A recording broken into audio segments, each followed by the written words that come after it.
Já tem um tempo que vem tendo uma discussão sobre um lutador de MMA que vem fazendo umas lutas contra alguns praticantes de artes marciais chinesas. O nome dele é Xu Xiaodong, o meu é Jerônimo Marana, educador em artes marciais, e é sobre ele que eu vou falar nesse vídeo.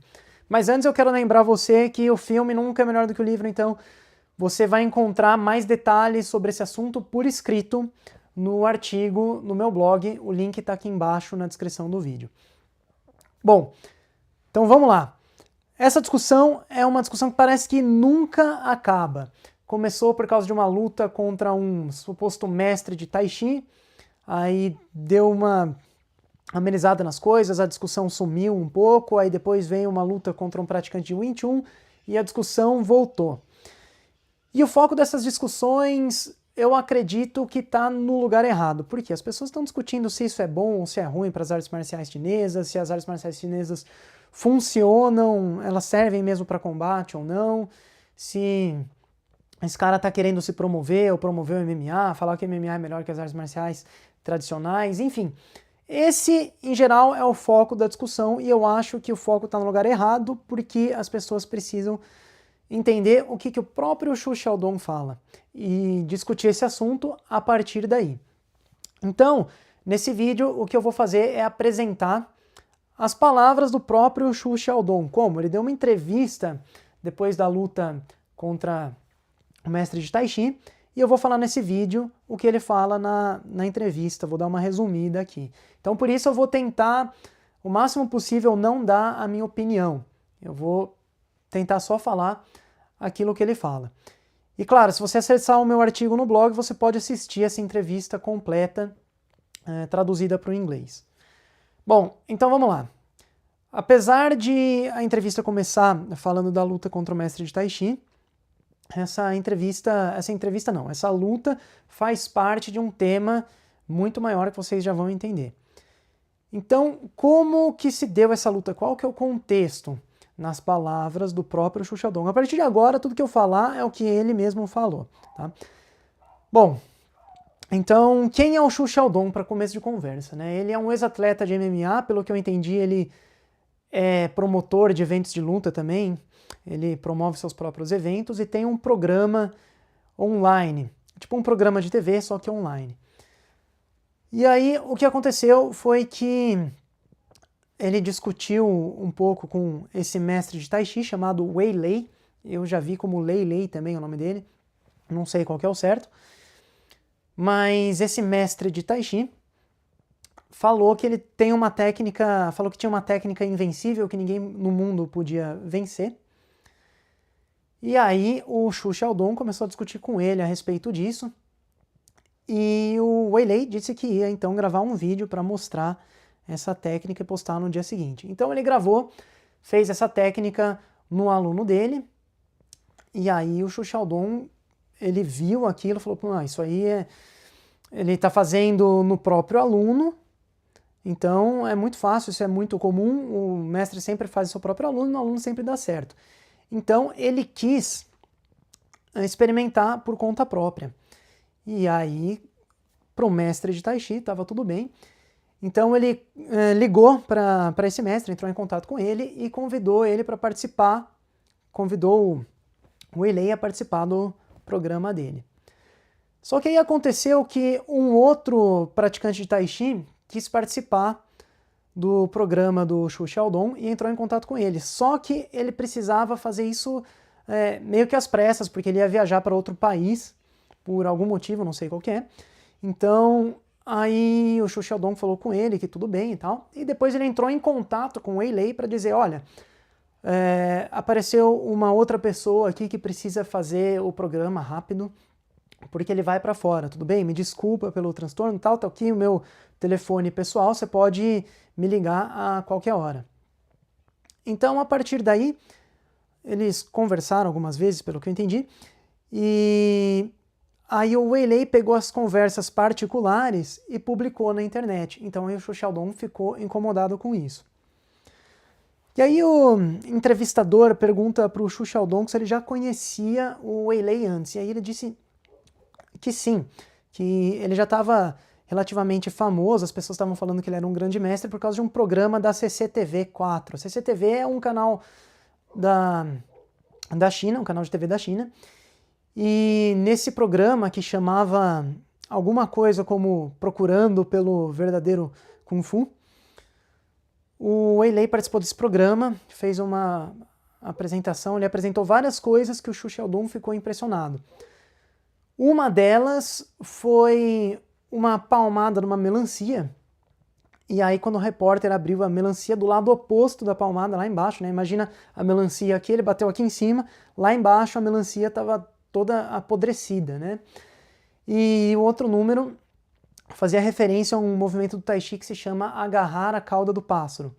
Ele estava com um pássaro qualquer na palma da mão, e aí ele fazia movimentos com a mão e o pássaro não conseguia voar. E aí o Xu Xiaodong ficou impressionado com isso, e aí por meio de um aplicativo de celular ele conseguiu encontrar o repórter que fez esse programa e entrou em contato com ele. E esse repórter falou, olha, senhor Xu, como ele diz ali na entrevista, né? Eu tenho que te falar a verdade, tudo aquilo foi montado. A equipe pegou a melancia e preparou num chão de pedra, a gente raspou ela no chão e depois entregou para ele usar. E o passarinho a gente amarrou um cordão na mão e no passarinho, então de forma que ele não conseguia voar, só que a câmera filmava de um ângulo por baixo que não dava para ver. Então é tudo falso. Bom, então a partir daí, juntando com a situação anterior de divulgar as conversas privadas na internet, o Xu Xiaodong ficou muito incomodado e foi daí que surgiu essa luta. E o próprio Xu Xiaodong falou que a motivação para a luta, para ele, a motivação dele para a luta foi 70% por razão pessoal, né, por ter ficado incomodado com esses episódios. E muita gente criticou ele por ele ser mais pesado do que o mestre de Tai Chi, também por um mestre ser velho. Mas ele disse o seguinte, ele falou, olha, eu não sei porque que as pessoas falam isso, porque a gente tem mais ou menos o mesmo peso, 90 e alguma coisa, ele é até um pouquinho mais pesado do que eu. E também eu tenho 38 anos e ele tem 42, não sei porque que as pessoas estavam falando que ele é velho. E também as regras que foram utilizadas ali na luta foram estipuladas pelo próprio Wei, que não valia golpear os genitais e os olhos, só isso. Então os dois estavam de acordo com as regras e o próprio Wei foi quem sugeriu essas regras. Então esse é o contexto da luta. Bom, o entrevistador pergunta para ele se com isso ele prova que o Tai Chi não serve para combate. Ele diz que não, ele diz que prova que esse sujeito específico, esse suposto mestre de Tai Chi, não tem habilidade de combate. E ele diz que o Tai Chi tem coisas boas, mas que você não encontra isso em 99% dos praticantes. E que ele quer encontrar esse 1%. Ele também diz que esse 1% não pratica só Tai Chi, pratica o Tai Chi e mais alguma coisa, esse é o entendimento dele.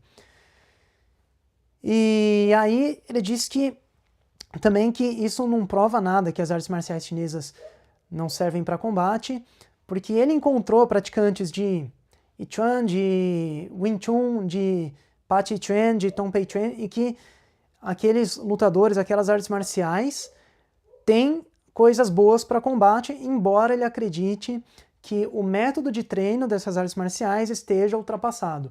Então é isso que o Xu Xiaodong entende e que ele fala com as próprias palavras, né? E aqui eu estou dando uma resumida.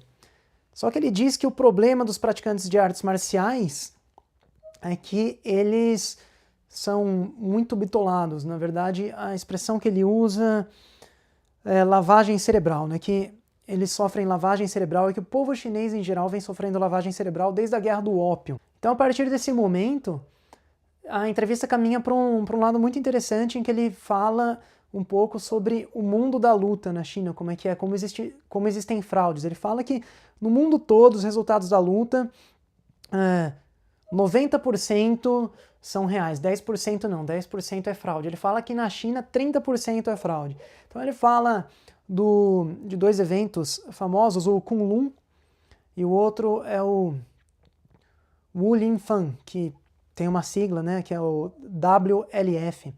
Ele cita esses eventos como exemplo, que existe muita fraude, muitos atletas estrangeiros pagos para perder para os atletas chineses. E ele usa como exemplo de fraude aquele lutador que se passa por monge. Quem acompanha sabe que ele não é monge. O Xu Xiaodong até questiona, né? Ele fala, como é que o cara come carne, bebe leite, tem namorada, vai falar que é monge? Como é que você pode falar que esse cara é monge? Agora eu não estou lembrando o nome dele. Qual que era o nome dele mesmo? Bom, não vou lembrar agora, mas tá no meu artigo. Quem está assistindo esse vídeo já deve ter visto esse cara, né?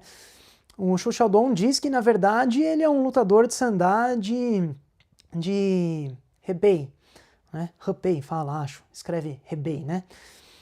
Enfim, mas então que ele não é monge. E cita uma luta contra um campeão famoso, muito famoso, de Muay Thai, da Tailândia, o Buakaw. Cita uma luta de 2016, acredito que seja de 2016, se você acessar meu artigo tem essa luta lá também. De repente eu deixo esses links até aqui embaixo na descrição do artigo, caso você queira assistir. Mas se você acessar o meu artigo, tá tudo lá. Tem a luta contra o Buakaw, tem a entrevista, tem tudo. Bom, então ele diz que nessa luta esse chinês perdeu a luta. Se você assistir, você vê que não tem como ele ter ganhado, mas o resultado da luta vai para ele, a vitória é dada para ele. E antes de anunciar a vitória, ele disse que pessoas que estavam lá no evento falaram que viram o árbitro perguntando para o atleta chinês se ele acertava a derrota, e ele fez o sinal de que não. Só que não dá para ver isso na transmissão, porque nesse momento a televisão filma o público.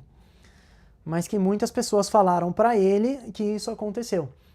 Então ele dá exemplo de várias fraudes que acontecem. Muitos atletas japoneses são pagos para perder para os chineses. E aí nesse momento ele diz que os eventos usam o que existe de pior no chinês, que é o ódio que eles têm dos japoneses por causa da invasão japonesa no começo do século passado, para fazer dinheiro, né? Então os eventos vão em universidades chinesas. Ele mencionou a Universidade de Língua Estrangeira de Pequim, e pegam estudantes e pagam esses estudantes para irem nos eventos e perderem para os chineses. Principalmente os japoneses. Inclusive tem até alguns mongóis que se passam por japoneses nesses eventos, que são pagos para se passar por japoneses e perderem a luta. Então eles anunciam um atleta como campeão japonês, e atletas que são pagos para perder para os chineses. E isso porque ele diz que para o público chinês, em qualquer evento, o público fica feliz de saber que o chinês ganhou do japonês. Então, ele diz que as bolsas para atletas japoneses são as de valor mais alto para participar dessas competições. Ele diz que no começo as bolsas eram de 5.000 renminbi, que é a moeda chinesa, e hoje em dia as bolsas chegam a 60 mil para aqueles que têm menos habilidade, assim, para aqueles atletas mais ruins. Então o mínimo que se paga para esses atletas japoneses perderem é 60.000 renminbi, que hoje está em aproximadamente 35 mil reais. Então a bolsa é cara porque os japoneses sabem que vão lá para perder e tal. E aí ele cita também um programa de televisão que ele viu, em que organizaram uma luta entre uma atleta chinesa de sandá contra um suposto campeão japonês, sei lá do que, e essa chinesa, ganha dele numa luta que durou 10 segundos. E aí ele diz, isso é a China. É muita fraude, muita coisa feita para o chinês, em geral, ficar feliz porque ganhou dos japoneses. Bom, então ele diz que ele quer acordar as pessoas, mostrar para elas as fraudes. Claro que ele diz que existe até uma espécie de acordo do quanto que ele pode falar de verdade, porque ele é convidado ou era convidado para participar de alguns eventos como convidado de honra ou como comentarista, alguma coisa assim. E aí ele meio que tem um acordo de que ele só pode falar até só pode revelar até um certo limite de verdade, e também ele teme pela vida dele se ele falar demais, por isso ele não pode falar tudo, né? E sem contar que ele diz que se ele falar tudo, isso vai afetar os negócios de muita gente, então por isso ele revela só 10%. Mas aí, com essa influência, participando desses programas, por mais que ele não possa falar tudo, ele espera acordar as pessoas aos poucos e dar um pouco de pensamento, estimular que essas pessoas tenham um pouco de pensamento crítico. Bom, então basicamente é isso que ele fala nessa entrevista. Se você quiser saber mais detalhes, acesse o meu artigo pelo link na descrição desse vídeo, que lá tem mais detalhes, tem a entrevista completa com legenda em inglês, se você souber ler inglês. E aí você pode assistir essa entrevista e ver tudo o que ele mesmo fala. E agora eu quero saber de você. Você acha que isso que ele está fazendo é bom de alguma forma para as artes marciais chinesas, ou é ruim, ou tanto faz, não faz diferença? Enfim, deixa a sua opinião aqui embaixo nos comentários. Compartilha esse vídeo com seus amigos se você gostou, dá um like. Assista os outros vídeos que eu vou deixar aqui na tela para você. E se você não é inscrito no meu canal ainda, se inscreva e clique no sininho para ativar as notificações e receber o aviso de todos os novos vídeos que eu postar. Então é isso, eu vou ficando por aqui. Muito obrigado e até o próximo vídeo.